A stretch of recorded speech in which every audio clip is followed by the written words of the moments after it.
And wait, just stop audio. All right, we're live.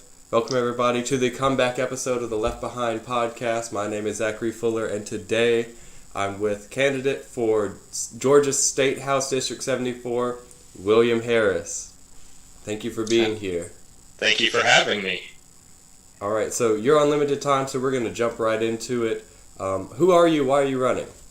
So my name is William Harris. I'm running for Georgia State House of Representatives for District 74. The reason why I'm running is because we have too many of one type of people in our legislative offices, which are usually kind of like the wealthy people and whatnot, right? Where they don't necessarily advocate for working class values. And then because they don't advocate for working class values, then a lot of Georgians really miss out on the necessary help that they need in order to just kind of survive. We're taking our fight to Atlanta because people are suffering, and it's time for a change within our state government. All right, I mean that's why I ran too, is we need more not wealthy people in the legislature, both on the local, state, and federal level. Mm-hmm. So your district, which of course got redistricted this year, contains like the western part of Spalding County, the southern part of Fayette, and the part of Henry that has the city of Hampton. Yeah, and a little bit, and a lot of North Spalding as well. Yeah, because it connects to Henry County. So what is, I know, because just for clearness for the audience, transparency, I work for your campaign, so I already know these things, but what is your connection to that area, Spalding County, Fayette, and Henry? So I was born in Atlanta, Georgia, and I lived in Griffin, Georgia for the majority of my life. I went to Orrs Elementary up until 2nd grade, Cowan Road up until 5th grade, and then lived in Griffin, Georgia till I was about 24 years old. 20, I guess, yeah. Well, no, close to 25, 26. And then I moved out to the Fayette area, and I've been out here for about 8 years. So I've lived in this district for the majority of my life, the overwhelming majority of my life. My family worked in the cotton mills in Griffin. My father lived out in Fayetteville for his whole life.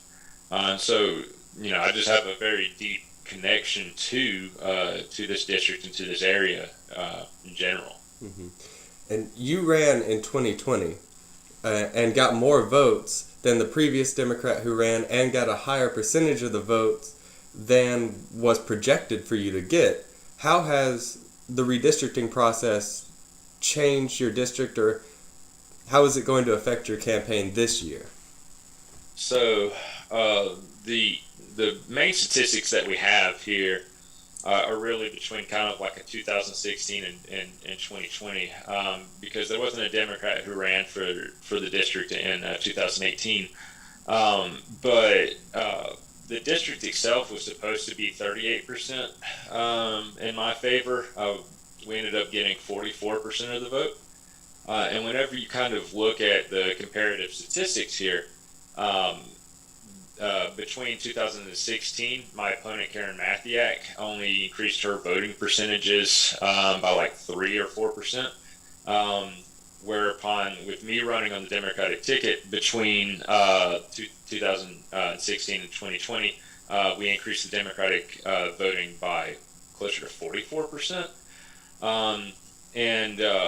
Whenever they redrew the districting, they did make it more conservative, but we're still seeing that kind of 38%. Like I'm supposed to get 38% of the vote this election cycle if the votes from 2020 were to be the same. But we kind of demonstrated that those numbers don't necessarily apply to our campaign. We're doing a very competitive campaign, and we have a very broad appeal for our platform. which lets us garnish more votes. And Right. so, yes, they drew it to be more conservative, but that hasn't stopped us before. Right. So, what is your number one platform position? If you have one thing to run on, what are you selling to people? If I have one thing to run off of, it would definitely just be the increased wages. Um, the we're in a moment of history right now where the United States economy and by association the Georgian economy is the best that it's ever been in history, and people aren't seeing that in terms of like wage growth.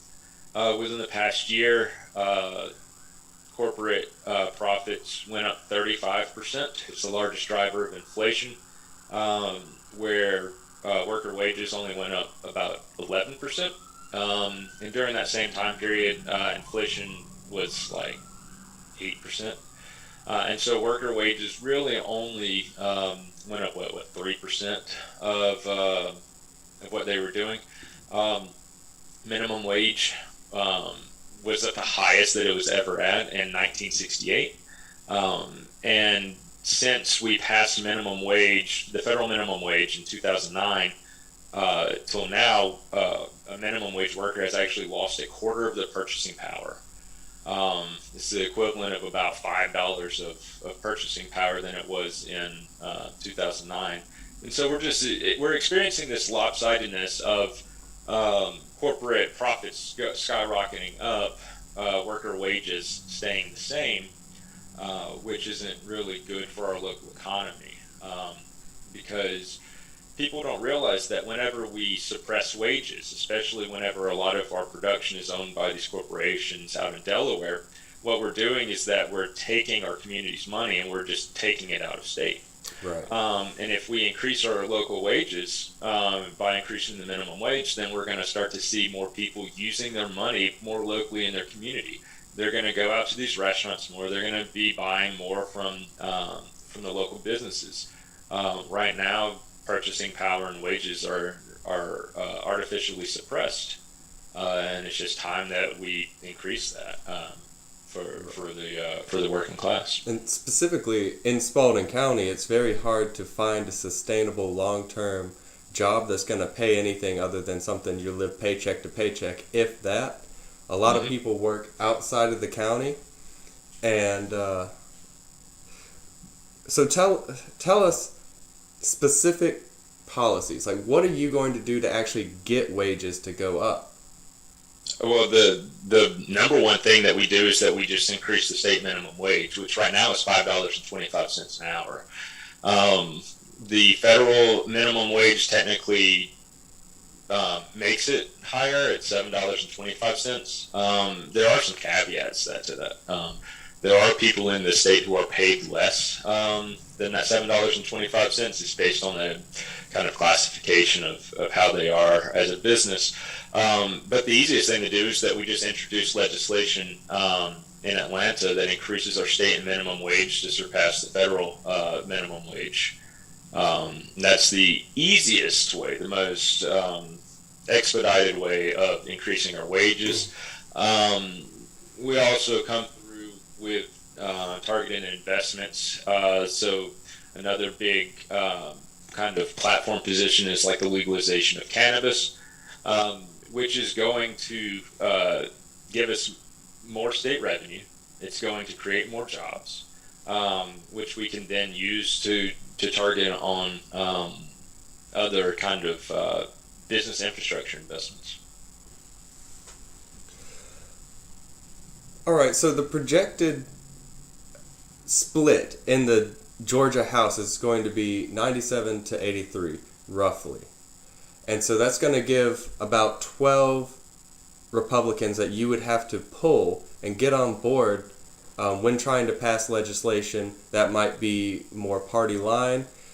But to help the people, like, what is your strategy to sort of pull more moderate Republicans in the House? Because especially if Stacey Abrams wins the governorship, which she will, you're going to need to actually be able to get legislation passed because it won't get vetoed. She'll actually sign it. So what is your plan? A majority of people already support raising a minimum wage. They support things like legalized cannabis. They support things like expanding our healthcare. And so there's already a lot of people power behind these platform positions. And then, yes, granted, there are going to be legislators up in Atlanta who don't represent their constituents. And then the only thing that we can do in that situation is establish strong relationships with co-legislators, which, to some extent, I've done. Um, and so it's like I have a family member in the Georgia State legislator already. Joe Campbell, he represents a district down in South Georgia. He's a Republican. And so I already have some of these kind of like established relationships with some of these people who are already representing folks up in Atlanta already. But that's really the only thing that we can do besides political leveraging on bills. Mm-hmm. And to extend that a little bit, I mean, you call yourself the representative of the people, which is how representatives should be, representative of all their constituents, not just on that party line, especially since a lot of voters are swing voters. And in this district, there are a lot of swing voters. Why should someone who might have more conservative values vote for you instead of the person who's running against you? So I don't necessarily believe that I am opposed, or necessarily that conservative values are opposed to my platform. Whenever you look at my platform positions, the overwhelming majority of the good that's going to come out of my platform positions are going to benefit the conservative class of voters. Whenever we're talking about raising wages, especially for Spalding County, we're talking about improving the lives of people. I believe in the power of platform, and like whenever we kind of get down to like to the nit and grit of it, whenever we talk about raising wages, we're talking about giving money to the people who work, right? That sounds like a very conservative ideal, right? We want to lift up the people who are actually going out there, busting their ass and doing all this kind of work. And we just think that they deserve more of the money that they're already making. Whenever we're talking about expanding healthcare, we're closing a record number of hospitals. It's leading to one of the highest infant mortality rates in the country for Georgia. I think we're ranked 49 out of 50 in terms of infant mortality. And we already know why. It's because we're closing these hospitals. You have to drive anywhere from 30 to 60 minutes just to get to your nearest hospitals in some of these more rural areas. And what's a more, quote unquote, pro-life position than saving babies who are born? Right. Whenever we expand healthcare, then we're directly kind of like investing into the health of our children. We're investing in the health of our communities. The overwhelming majority of people, 500,000 people, not necessarily an overwhelming, but 500,000 people in the state don't have any kind of health care coverage whatsoever. Whenever we're talking about protecting the local environment, go ask farmers how they're doing with the climate crisis that we're dealing with. Just a few years ago, a once-in-a-century hurricane blasted through South Georgia and destroyed a ton of crops. And we're having these once-a-century hurricanes now every decade. Whenever we talk about protecting the local environment, we're talking about how, like, back whenever even I was a child, nature was just different. There were more birds. There were more bugs. I don't know what your opinion is on bugs, but they were just. I like bugs. There was just more wildlife out. But now we're seeing mass extinction levels that we haven't really seen before. And then whenever we're talking about legalizing cannabis, what is something more small government than getting than ending the prohibition on a substance that a lot of people consume. And then with legalizing cannabis, we're talking about huge waste of taxpayer money. We're spending $7,000 or $6,000 per marijuana related arrest, and then if that person is a felony level, then we're spending $73,000 of taxpayer money just to pursue that. And then we're throwing them into an overcrowded prison population. We're destroying families and devastating communities, which have real economic consequence, right? Mm-hmm. Um, And they're doing that with a substance that is much safer than alcohol. Yes, yeah, I would agree with that. Alcohol, cigarettes, and all of this kind of stuff. And so whenever it comes down to conservatism, I don't think I'm incompatible with a conservative ideology. If we're being honest about conservative ideology, my platform position, in a lot of ways, is very much based around the decentralization of the state. It's about small government. I openly identify as a left libertarian, in which, like, the best way to describe that is that I believe in the decentralized powers of our communities. If you think that the folks who do the work deserve more of the cut of their work, if you believe that we should source our political power from the community level, and if you believe that the state has no business in telling us what we should be doing in our own homes, in our doctor's offices, then I'm kind of your candidate in that situation, conservative or not. Mm-hmm. Right, and you brought up insurance. I think Georgia has the highest rate of uninsured citizens in the country per state.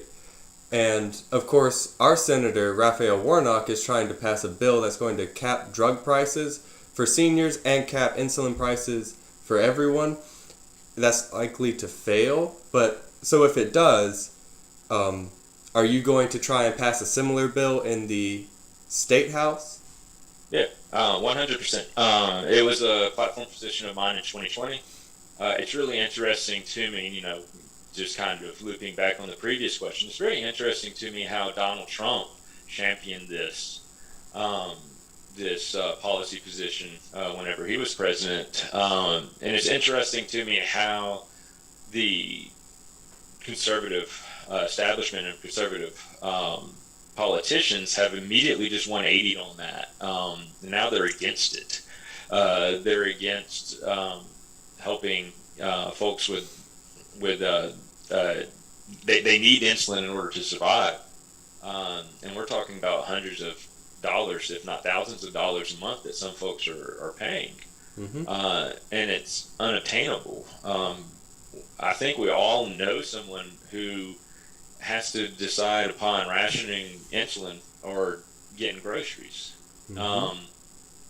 And then, like, an important kind of thing to remember here is that the actual cost of manufacturing of insulin is like, what, $13 a vial? And then over the past few years, you can just see the price skyrocketing. Mm-hmm.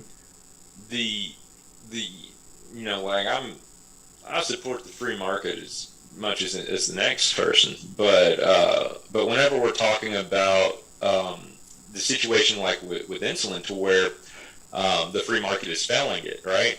Because what we're experiencing is like a huge skyrocketing price for no reason other than profit motivation. Right.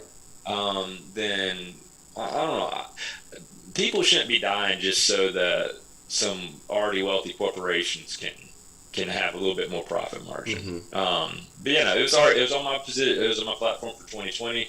It's definitely still on my platform for 2022. Good. Yeah, I mean, we're seeing price gouging like that all over the place, like in every industry. But especially when it comes to things where people are dying, it's so important that we put an end to it. When, of course, I think we should put an end to it across the board, because you're just making people pay more for no reason but to make the rich richer. Because it's not going to the workers at that corporation, it's going to make the profit margin of the CEO and the board of executives and the shareholders go up, people who are already wealthy. And then folks who require insulin to live aren't voluntary customers. It's not like a situation where, it's a joke. It's not like they have a choice to not buy the avocado toast. These individuals have to buy their insulin. And these corporations have chosen to monopolize that, to take advantage of these folks for the profit margin. It's unacceptable in my opinion. So to transition away to this in a little bit, a question I have to ask is about your support of the LGBTQIA plus community, especially trans kids, because in Spalding County, we already had a law that was passed a couple years ago to ban trans kids from playing sports in school, and now, just a couple days ago, the Georgia legislature passed a bill that would do it statewide. This is an assault on the ability of trans kids to exist, and bills are happening like this all over the country. And so, what is your plan to protect and expand the rights of our queer communities? And so, first and foremost, we need an active defense of these communities, right?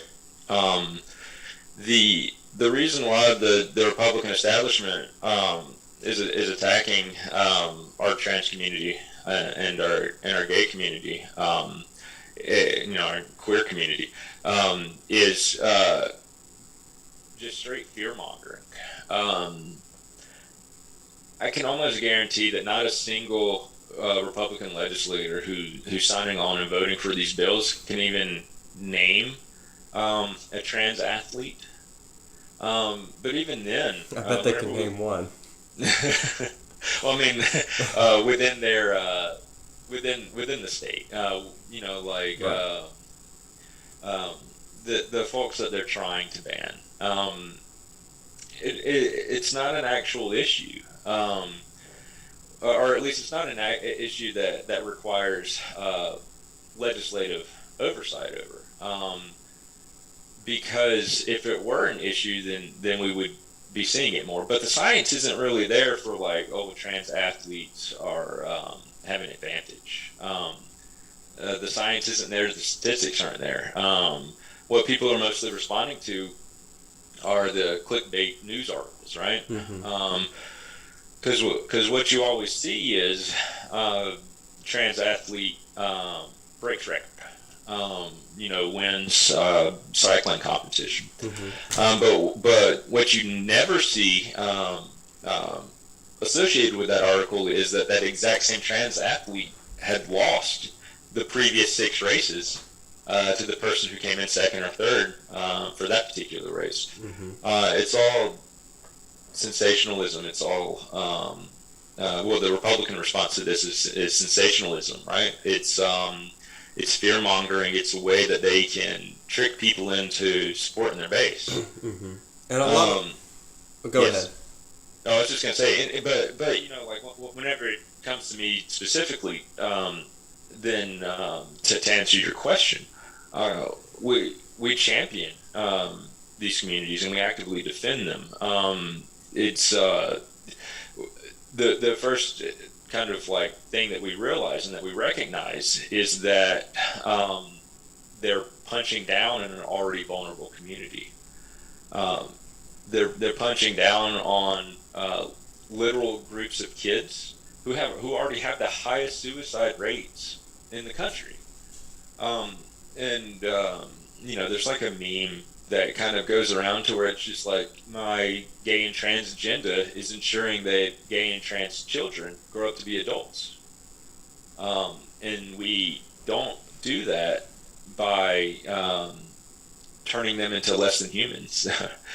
We don't do that by attacking their existence. Mm-hmm. We don't do that by even going along with the rhetoric.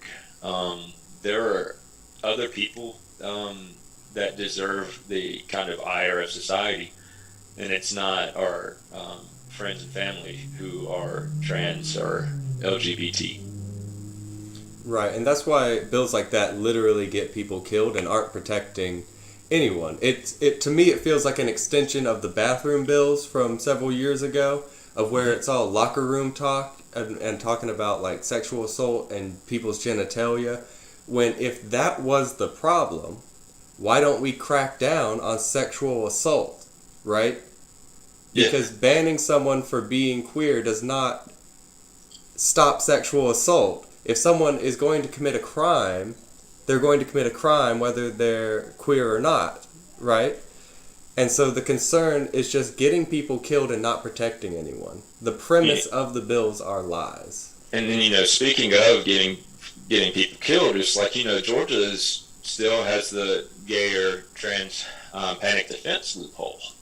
In the state of Georgia, you are legally permissible to murder a gay or trans individual if you just claim that, it was so shocking to you.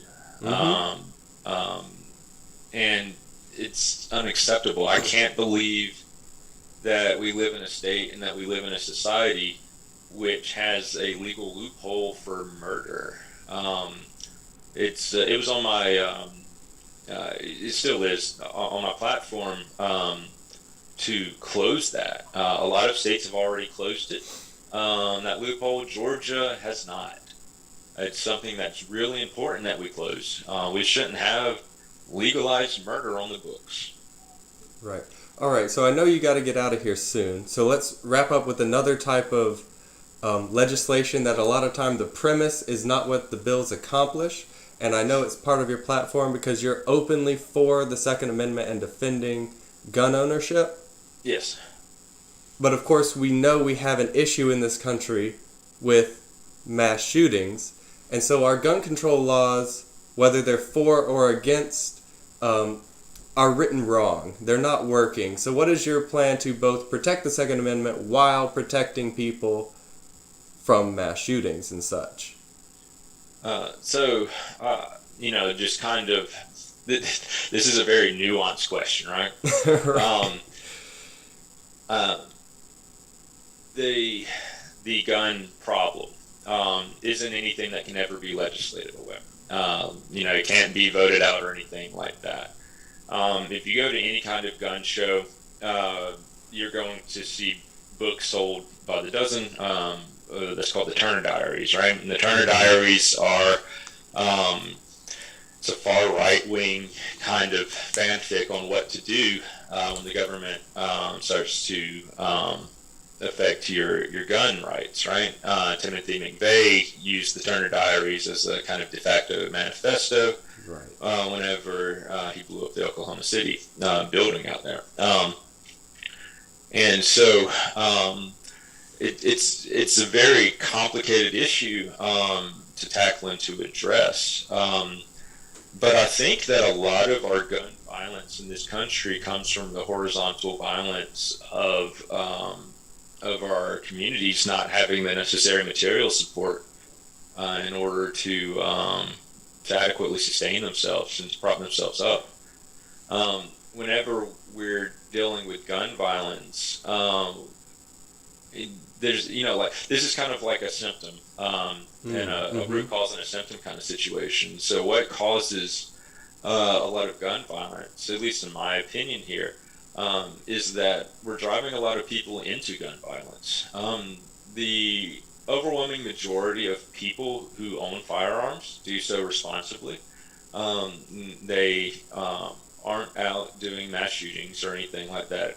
We have a very well armed population, and so kind of probably one of the best ways to reduce gun violence, and I guess in kind of like two different manners here, is to increase the material conditions of the people in our communities so that they don't find a need to use guns. They don't need to resort to violence in order to survive. But then we also need just a general kind of, really don't want to associate it with quote unquote mental illness, but there are definitely avenues to where violent individuals need to be introduced into things like therapy. Mm-hmm. It's like a big reason why I'm about to get off is because I myself am about to go to therapy, right? Everybody needs to have some kind Mm-hmm. of therapy access. Right. It's vitally important. And it's to kind of go back to the question in general, even within like a lawmaker context, uh, pretty much every firearm related regulation only really targets our black and brown communities. And we don't necessarily need to be disarming our vulnerable communities. Right. And making it more difficult for them to arm themselves any more than they already have been. But yeah, just to kind of loop back on that question, I think that the number one reason why we experience so much gun violence or just violence in general in this country is because that horizontal violence. People are resorting to violence for survival. And then the ones who aren't doing it for survival are doing it because they don't have that necessarily that good kind of safety net that was able to identify them and catch them before they fall into violence. Mm-hmm. I'm a firm believer that whenever we experience mass shooting events and violence in our communities, then it's because the community itself didn't support that individual enough. Whenever we experience this hyper isolation that our society has now thrusted individuals into, then it's easy for them to then justify violence. We need stronger communities. We need more well invested in communities. And then we need communities that actually care about the citizens within those communities. Like a good example is that I recently got an email from a future constituent who was asking me about mental health access and resources because this individual that they know constantly gets into trouble with the law. But then the sheriff's department, I won't necessarily say which county the sheriff's department is part of, flat out told this individual that suicide isn't illegal.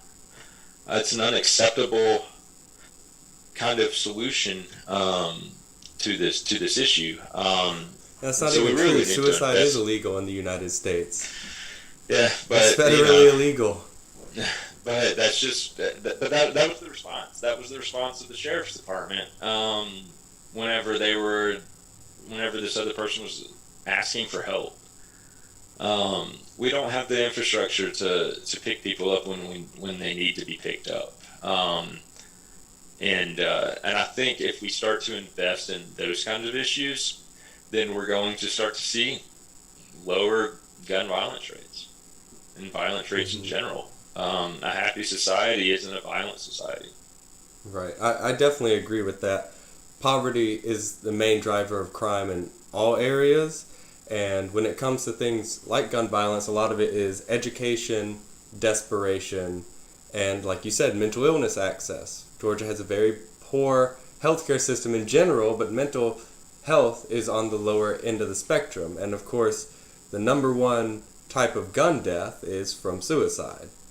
So that would definitely help. And also, you were saying with violent acts, in Georgia, of course, we don't have any boyfriend laws, to close the loophole of domestic abuse. And so something like that would also be a way to address it without actually legislating away people's freedoms of the right to own guns, which I support. I'm a gun owner myself. But instead actually pass legislation to protect people if we were to do something like close the domestic abuse loophole. 100%. All right, so I know you got a hard deadline for 2, so you got to get out of here. thank you for coming on. Is there anything you would like to plug? Yeah. So, of course, I always have things to plug. You can go to my website at, I don't know if you can necessarily see it, representativeofthepeople.com. And that's, again, representativeofthepeople.com. It's all one word. That's where you can find my website in order to find more about my platform in general. We are giving out yard signs at the moment. We're actively canvassing. I believe that we've already canvassed and walked through about 50 miles of neighborhood. Me and my whole team has. And then we're also selling t-shirts now, which I have this one here. We're about to get some more in that are going to be like when I have it black. And it's just going to be the logo, so it's not going to have like all the extra stuff that we have on it. I assume that whenever you post that, you'll have the link to that one, because that one's a little bit more difficult to talk about. I am currently in a primary race, and so whenever y'all go vote for Stacey Abrams in the primary, then I hope that y'all also vote for me, William Harris, for Georgia State House of Representative. And you know, just to touch on that a little bit, even though Stacey Abrams is running uncontested for the Democratic ticket for governor, it's still important that we show up, cast the vote for her, because as a politician, we actually use that those kind of numbers to help us out with our own forecasting. And there's also going to be about 9 questions that are important for voters to touch on and ask about, especially if you want to legalize cannabis. That's one of the 9 questions that's going to be on that. And so you show up and you say, yeah, I want to legalize it, and then the Democratic Party of Georgia is going to take it up as a major platform position for this year. All right, well, thank you so much for coming on, William. And everybody, make sure you go check out his website, consider donating, consider getting a yard sign, support him. Like I said, I've been working with him, canvassing for him, and I certainly think he'll be a better representative than everyone running against him. And also, as a point of transparency, I didn't know any of these questions, so... Yeah, we didn't plan the questions beforehand. Yeah. I just had, I wanted to ask them, even though I already knew the answer, for the audience, of course.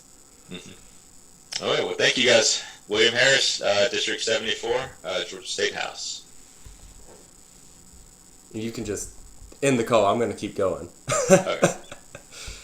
I can't drop you, I don't think. All right, there we go. All right, thank you, everybody, for watching. I do want to plug an event later this month, which I'm glad William brought up. The ballot position on the Democratic primary ballot, which you can vote May 24th or in the early voting period before that. But we are working to decriminalize and legalize cannabis, marijuana, hemp, whatever you want to call it, across the state of Georgia. Well, we want it across everywhere because it's perfectly safe, it's medically proven to help certain people in its different forms, whether that's CBD or certain types of THC, can help people struggling with mental illness, struggling with pain, struggling with a whole host of different diseases, whether it's not chickenpox, the one you get after chickenpox, I'm blanking on what it's called. It helps some people with psoriasis, some people with PTSD, the list goes on, but I'm not here to preach to you about the benefits of cannabis. I'm hosting an event on April 23rd at the Park at 6 in downtown Griffin. Information will be linked in the description about it. It's from 3 to 6 p.m. 3 to 10 p.m., my bad. And at 6 p.m., we're going to have speaking guests. One of them will be William Harris. We're going to have guests who are candidates running on a pro-legalization platform in the local area of Spalding County and the surrounding area, and also some experts to speak about the facts, why is cannabis good? Why should it be legal? Why is it safe? What are the pros and cons? And all of that. So come out, show your support. You can discuss these things, learn about these things, and we will have vendors there. We'll have music playing. We'll have vendors. You can come buy a plate of food from Hibachi Joe's, who's going to have a stand there. And we're going to have a variety of local businesses set up selling a variety of products, some cannabis-based, some not. They just support the legalization. So come out April 23rd. It's called Leaf Over Leverage because we need to legalize the leaf and stop using it as leverage against our discriminated against communities. Because every law that has been passed prohibiting cannabis has been used to discriminate, usually on racial lines. And we see that in the statistics, of course. But I'm going to stop talking about that. Thank you all for watching. Let me know what you thought. Leave a like. Share this with your friends. And if you really want to support me, go to my Patreon. It's linked in the description. It's patreon.com/Xenerock. You give me $5 a month and get on my Discord server. $15 and I'll shout you out on this podcast. It would really help me out with continuing this show. I need to hire an editor. That would make this a lot easier for me, and I can't do that without funding. But I can also keep doing the local organizing and advocacy things I do in the community with more financial support, like the Leaf Over Leverage event. I've been Zachary Fuller. Thank you for watching, and I'll see you next week.